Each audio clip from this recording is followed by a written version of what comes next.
Somewhere in Indianapolis, in the middle of the Great Depression, there is a man on an automobile assembly line.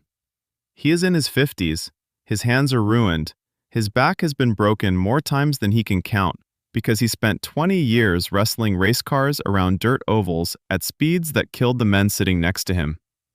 He punches a clock. He takes home a mechanic's wage. When the shift ends, he goes home to nothing much at all. And every single car rolling past him on that line has his name stamped on the front of it. Not a name like his name, his actual, legal, family name, the one his father gave him in a Swiss watchmaking town in 1878. It is on the fender. It is on the paperwork. Within a few years, it will be on more cars sold in America than any other badge in the country, and eventually it will be one of the most recognized words on planet Earth. He does not own a share of it, not one. Now, I've covered a lot of stories about people who got pushed out of the companies they built, founders squeezed by boards, inventors cheated by partners. It's practically a genre at this point. But this one is different, and here's why it's different. Nobody stole Chevrolet from Louis Chevrolet. He gave it away, voluntarily, in writing, for cash. And the reason he did it comes down to an argument about a cigar. I want to say that again because when I first read it, I assumed I'd misunderstood something. The man who co-founded Chevrolet walked away from what would become a multi-billion-dollar automotive empire, and the breaking point in that relationship was not money, not equity, not a factory, not a lawsuit. It was a cigar, and a comment somebody's wife made about how he held it. That's the door. Let's walk through it. The year is 1878. The place is La Chaux-de-Fonds, Switzerland, which is a town that exists for exactly one reason: watches. Precision. Tiny gears, tolerances measured in fractions of a hair, an entire local economy built on making machines small enough to fit in a man's pocket. On Christmas Day of that year, Joseph Chevrolet and his wife have a second son. They name him Louis. Joseph is a watchmaker, and for a while, that's a living. 7 children eventually. The family moves through the small villages of the Jura Mountains, that stretch of high, cold country along the French border. And Louis grows up around workbenches and tools, and the assumption that a man's job is to fix things. Then, when Louis is 9, the bottom drops out. There's an economic slump, the watch business dries up, and the Chevrolets do what families have done forever when the local economy dies. They leave. They cross the border into France, into the town of Beaune, and Joseph opens a new watch shop and tries to start over. It doesn't work. And I want you to sit with what that actually meant, because "it didn't bring in enough money" is the kind of sentence that slides right past you. Here's what it meant in practice. 9 people in a household, and there were days they did not eat. Not tighten the belt. Not ate simply. Days with no food. So Louis Chevrolet drops out of school at 11 years old and goes to work. He gets a job at a bicycle workshop, repairing bikes and carriages. And this is the moment the whole story pivots, though obviously nobody in that shop knows it. Because it turns out this kid, the watchmaker's son from the mountains, has hands. He learns the trade fast. He's not just competent, he's gifted, in a way that 11-year-olds usually aren't at anything except video games and lying. By 16, he isn't repairing bicycles anymore, he's designing them. He builds his own from scratch and names it the Frontenac. Remember that word because it comes back at the worst possible moment 30 years later. Then he starts racing it, local events, around the town, and he wins, over and over. Think about that household for a second. 9 people, food is not guaranteed, and one of the children is bringing home prize money from bicycle races. That's not a hobby, that's income. Louis Chevrolet's first job in motorsport was feeding his family, but it also did something else to him, something that never wore off and eventually cost him everything. It taught a hungry kid that going faster than everybody else was the thing that solved problems. And then, one afternoon in the spring of 1897, the workshop sent him out on a repair call. A hotel. A broken machine. Nothing special. The machine turned out to be a steam-driven tricycle, one of the first automobiles anybody in that region had ever laid eyes on. and the man who owned it was about to change the direction of Louis Chevrolet's entire life. The American at the Hotel de la Poste was William Kissam Vanderbilt, grandson of Cornelius Vanderbilt, which is to say, an heir to one of the largest fortunes in the world at that time, a man whose family name was to American money what Chevrolet would one day be to American cars. He'd broken his tricycle. A local kid showed up to fix it. Louis was, by every account, blown away. He'd spent his life around gears and chains and bicycles, and here was a machine that moved itself. He fell in love on the spot. And Vanderbilt, watching this 18-year-old take apart and reassemble a piece of experimental machinery he'd never seen before, was impressed enough to tell him something that stuck. Come to America. Now, rich men say encouraging things to talented poor kids all the time, and it usually means nothing. This time, it landed.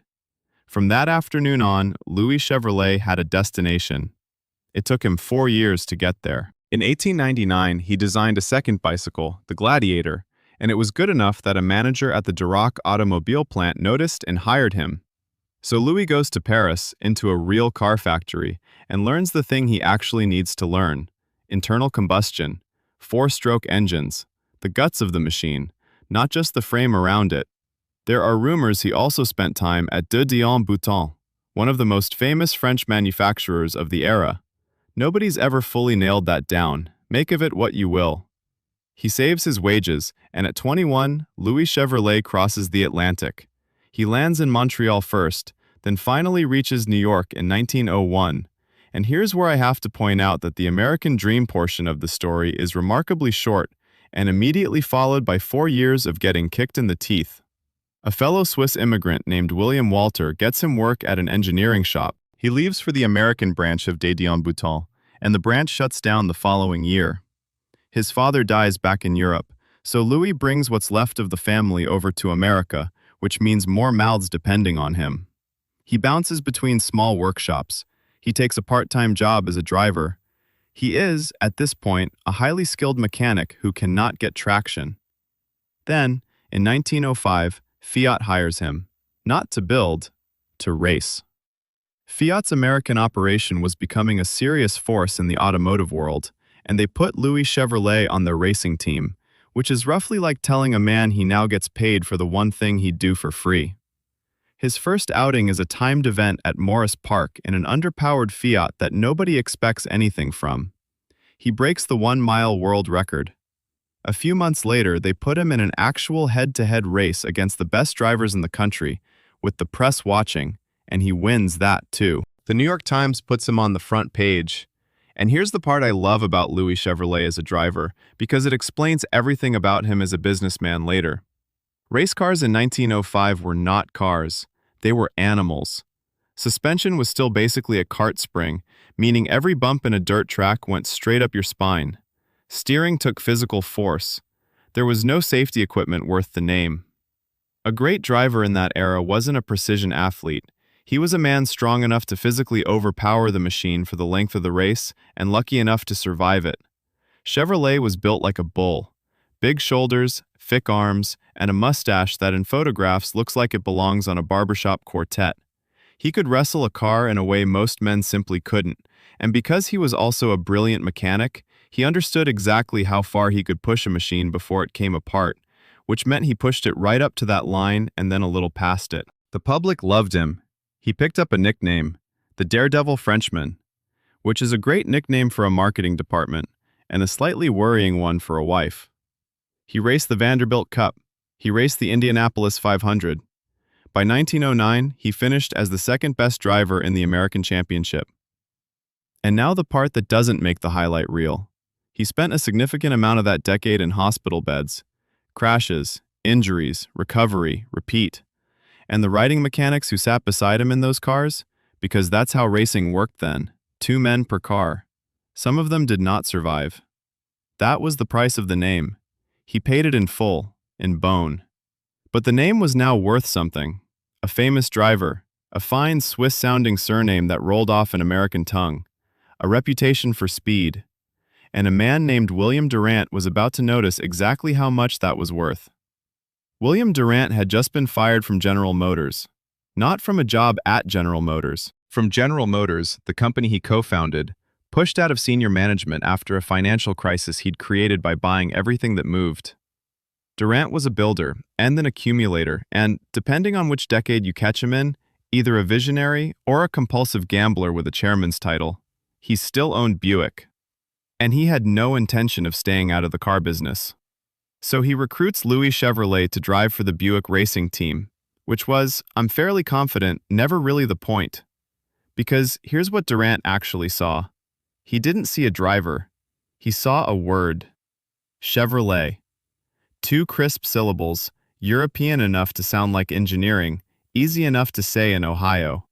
A name already appearing in newspapers attached to speed and daring and world records. In an era when American cars were mostly named after the men who made them, that name was a marketing asset sitting on a racetrack, unclaimed. Durant calls a meeting. He makes a proposal. Let's build a car company together. And in 1911, Louis Chevrolet, along with his brother Arthur, partners with William Durant and founds the Chevrolet Motor Company. The division of labor is agreed up front and it's clean. The Chevrolet brothers design the car. Durant handles marketing and business. Everyone plays to their strength. Louis goes to work with his close friend Etienne Planche, and they spend more than 6 months on the design.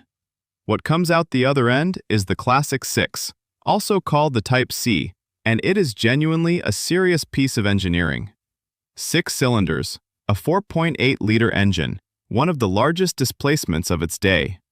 A top speed of 65 miles per hour, which in 1913 on the roads that then existed was more than fast enough to kill you. It goes on sale in 1913 at $2,250. Adjusted forward, that's somewhere around $65,000 in today's money. Louis Chevrolet had designed a luxury car. He was proud of it. And why wouldn't he be? The watchmaker's son who dropped out at 11 had just put a beautiful, powerful, expensive automobile on the American market with his own name on the hood. In its first year, they built roughly 500 of them. 500. Meanwhile, about 600 miles away, Henry Ford is producing Model Ts by the hundreds of thousands at a price an ordinary worker can actually reach, and rewriting what a car company is for.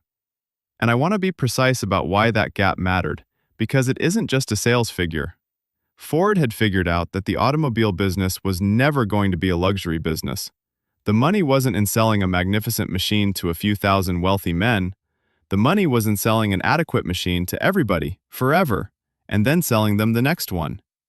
It's the difference between owning a fine restaurant and owning the grocery store. One of those makes you respected. The other one makes you unavoidable. Louis Chevrolet had built a fine restaurant. Durant wanted the grocery store. Durant is not happy. And to be completely fair to William Durant, a man I do not otherwise plan to be fair to, he was right. The two founders sit down to talk about the future. Louis says the company should build racing cars, because racing is what the name means. Racing is what built it. Racing is the soul of the thing. Durant says no. High volume, low price. Beat Ford at Ford's own game. Put a Chevrolet in every driveway in America, and the brand becomes an institution. Neither of them moves. The meeting ends unresolved. They agree to fight about it later. And then, Louis goes on the road promoting the car, and afterward, takes a short trip home to Europe, back to the mountains, for the first time in years. While he is gone, Durant restructures the entire company to build low-budget cars. He does not ask, he does not wait. Louis Chevrolet comes back from visiting the country he left as a poor kid, and the company bearing his family name has been rebuilt around a philosophy he explicitly rejected, in his absence, without his consent. That's the wound. Everything after this is infection. The argument that finished it did not happen in a boardroom. The story goes that William Durant told Louis Chevrolet to stop smoking his cheap cigars. He was an executive of a fast-rising company now. He should move up to something more exclusive, something befitting his position. And then Durant's wife added a note. It wasn't really the brand that was the problem, she said. It was the way Chevrolet held them, in the corner of his mouth. Take a second with that. This is a man who left school at 11 so his brothers and sisters could eat, who repaired bicycles with his hands until they bled, who crossed an ocean with the money in his pocket, who broke a world speed record in an underpowered car, who put himself in hospital beds over and over for a decade until the whole country knew his name. And now that he's finally at the table, the note he gets is that he chews his cigar like a workman, because he was one. That was the whole point. That was never going to wash off. Louis Chevrolet's reply is the only line of his that history really kept. And honestly, it's better than most things written by people who write for a living. I sold you my automobile. I sold you my name. But I shall not sell my personality to you. He walks. He leaves the company he co-founded and goes back to racing, which is the one place nobody ever asked him to be somebody else. And then, in 1915, he does the thing. He sells his stake in the Chevrolet Motor Company. All of it. Takes the cash and walks away clean. Look, I've thought about this a lot, and I don't think Louis Chevrolet was stupid. I think he was a man who had just been told, twice, that he didn't belong in his own company, and who genuinely believed the venture was headed the wrong way. He didn't believe in low-cost cars. He didn't believe in Durant's vision. Why would you hold equity in a company you think is making a mistake? He was wrong. Catastrophically, historically wrong. Durant's cheap car strategy would go on to build one of the largest automotive brands in human history. That stake would have made Louis Chevrolet one of the richest men in America. But here's the thing that I can't get past, and I want to be honest with you about it. If he'd stayed, he'd have been a rich man who spent 30 years being told how to hold a cigar. The Classic 6 was the first and only car ever produced during Louis Chevrolet's time at Chevrolet. Durant, now sole owner, went to work, and Louis went off to do the only thing he'd ever really wanted to do. For a few years, it actually looked like the better choice. With the money from the sale, Louis founds the Frontenac Motor Company in 1915. He names it after the bicycle he designed when he was 16 years old. That detail tells you everything about what he thought he was doing. He wasn't starting over. He was going back. And for a while, it works beautifully. Louis pours everything into designing pure racing machines, and alongside his younger brother Gaston, he starts winning. Not occasionally, consistently. The Chevrolet brothers become a force on American ovals, because they're the rare team that can both build the car and drive it. In 1920, they take the biggest prize in American motorsport, the Indianapolis 500. The kid from the Jura Mountains had won the Indy 500 in a car he designed himself, under a name he owned outright, with his brother. If the story stopped there, it would be one of the great redemption arcs in American business. It does not stop there. Gaston Chevrolet is killed in a racing accident in Beverly Hills. Louis never recovered from it. He'd spent his whole life believing that speed was the answer, that the risk was worth it, that he could control the machine. His younger brother died proving that he couldn't. He swore he would never race again. And he never did. From here, the fall is fast and it's relentless, and I'm going to lay it out plainly because it doesn't need any help from me. Frontenac had a plan to build a prototype passenger car, backed by outside investors. Before it could happen, a major Wall Street scandal engulfed those investors, and they pulled out. Louis was left holding the entire development cost of a car that would never be built. He filed for bankruptcy. He regrouped. He and his brother Arthur founded the Chevrolet Brothers Manufacturing Company, building motors for automobiles and light aircraft engines, and for a few years, it grew. They were shipping to Canada, England, even Australia. Real business, real distribution. Then the Great Depression arrived, and that company lasted only a few short years. He tried once more, an aircraft company in Indianapolis. The economy killed that one too. And while all of this is happening, roll the tape on the other side of the story.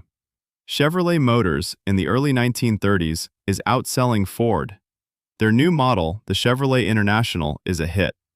The bow tie emblem is becoming one of the most recognizable marks in the world. Ford, Chevrolet, and Chrysler are the top 3 sellers in America, and the money is enormous. William Durant, for the record, was not enjoying any of it either. His acquisitions had buried him in debt, and he was bought out of the company in 1920. So the two men who founded Chevrolet both ended up outside of it, watching. There's a grim symmetry there that I don't think either of them appreciated at the time. By the 1930s, Louis Chevrolet is in his 50s, out of money, out of businesses, and out of options, in the worst economic crisis the country has ever seen. So he goes back. He returns to the company he founded and asks for work. And they hire him as a mechanic on the Chevrolet assembly line. There was no ceremony, no plaque, no announcement, no executive coming down to shake the founder's hand. He clocked in. Try to picture the logistics of that. Somewhere there is a foreman with a clipboard filling out a hire for a 50-something mechanic with a bad back and an excellent resume, writing down the man's surname, and the surname is the name of the company. And apparently nobody stopped.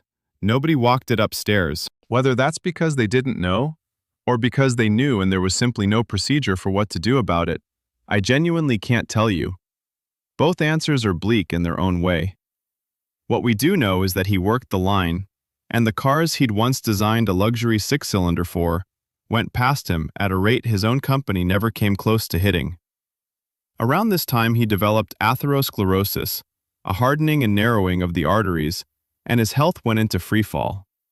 By 1938, the disease had progressed far enough that his leg had to be amputated, which ended his working life for good. He had no money to cover any of it.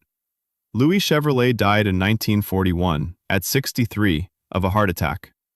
His brother Arthur, who had been beside him through the bicycle shop, the racing team, the founding, the bankruptcy, and every failure after, fell into a deep depression and took his own life a few years later.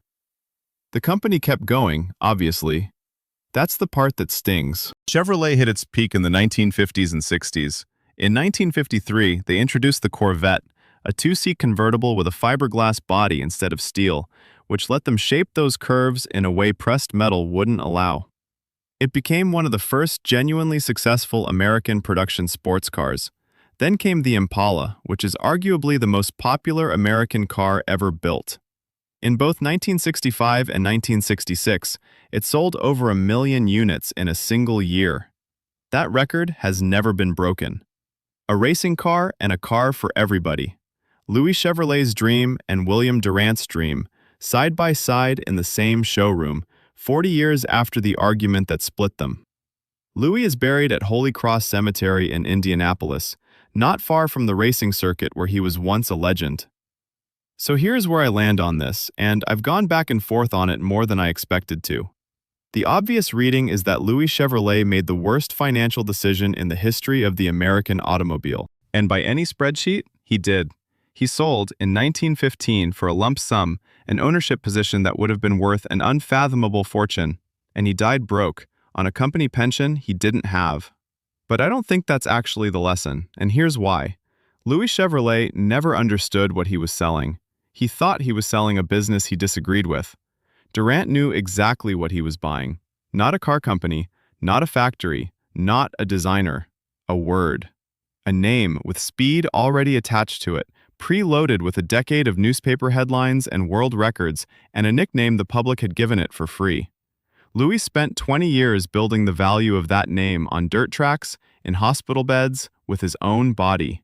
And then he handed the finished asset to a man who understood asset value better than he did, because Louis thought the valuable thing was the engineering. It wasn't. It was him. And nobody ever told him. That's the part that gets me, not the money. The fact that a man can build something priceless with his own hands over 20 years and genuinely not know it's in the room. If there's one moment in this whole story you can't shake either, put it in the comments. For me, it's the assembly line, honestly. A man clocking into a building that carries his own name and nobody on the floor knowing it. I'd like to know which part hit you. And if you want more of these, the files on the people whose names ended up on things they no longer owned, subscribe. New one every Friday.